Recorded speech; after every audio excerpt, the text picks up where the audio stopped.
Today we'll learn all about the clafoutis. The traditional clafoutis hails from the south of France, also home to stone fruits like cherry, peaches, apricots, and prune plums. So that's typically the fruit we would see inside the classic clafoutis. Today we're going to give that a little tropical update by incorporating grilled pineapple. I love using cast iron pans for this recipe because it gives us really even heat, and we can also present and serve in the same pan. So to begin our clafoutis batter, we're going to start with dry ingredients.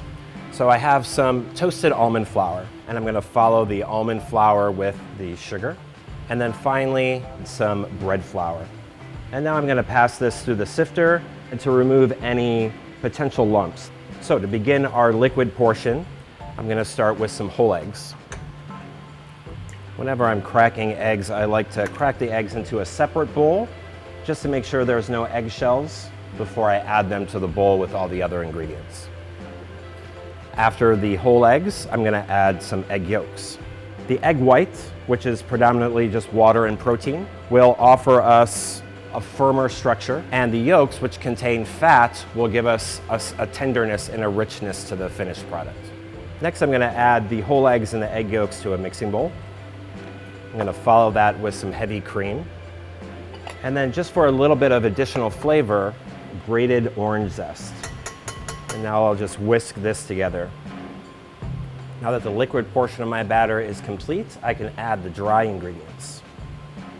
And I'm just whisking this to combine. So you'll see what we've made is a fairly liquid batter. We do want to let this rest several hours or even ideally overnight. If we bake this clafoutis batter as is without any resting, it could kind of souffle and then collapse because of the air that's been whipped into it.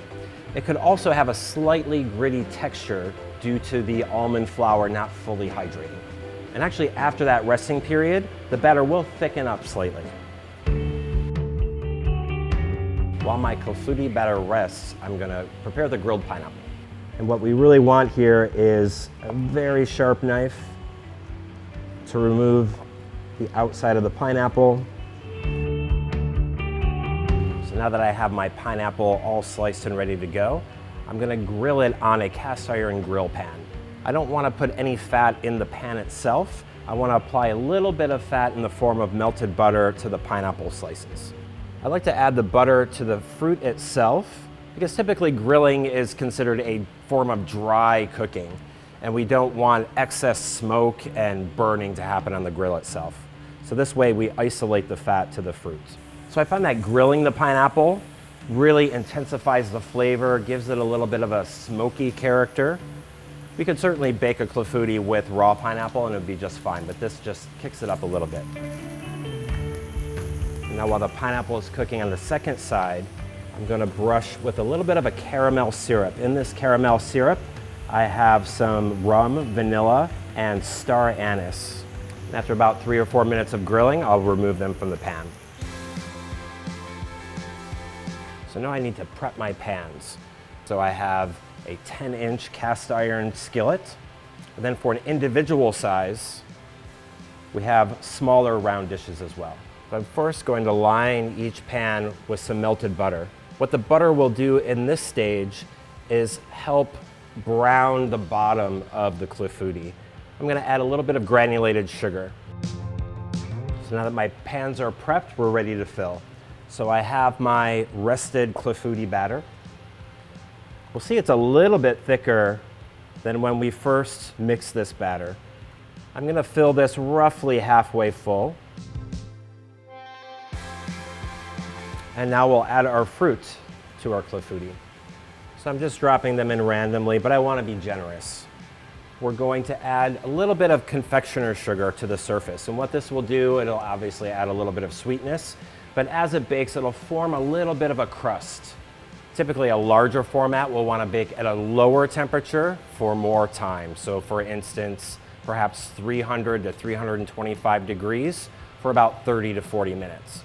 Whereas this smaller format, we would bake at a higher temperature for less time. So for example, about 350 degrees for only about 15 or 20 minutes. Now we're into the oven.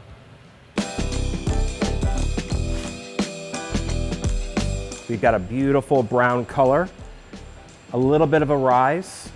I think of it as a hybrid between a cake and a custard. So it should have some body to it, but it should be soft and creamy as well. What I like about our small format individual servings is we can dress it up a little bit. Perfect pairing would be some coconut sorbet and perhaps a little mango and passion fruit coulis as well. Clafoutis is really the perfect anytime dessert because it's so simple to prepare and it's adaptable to almost any seasonal fruit.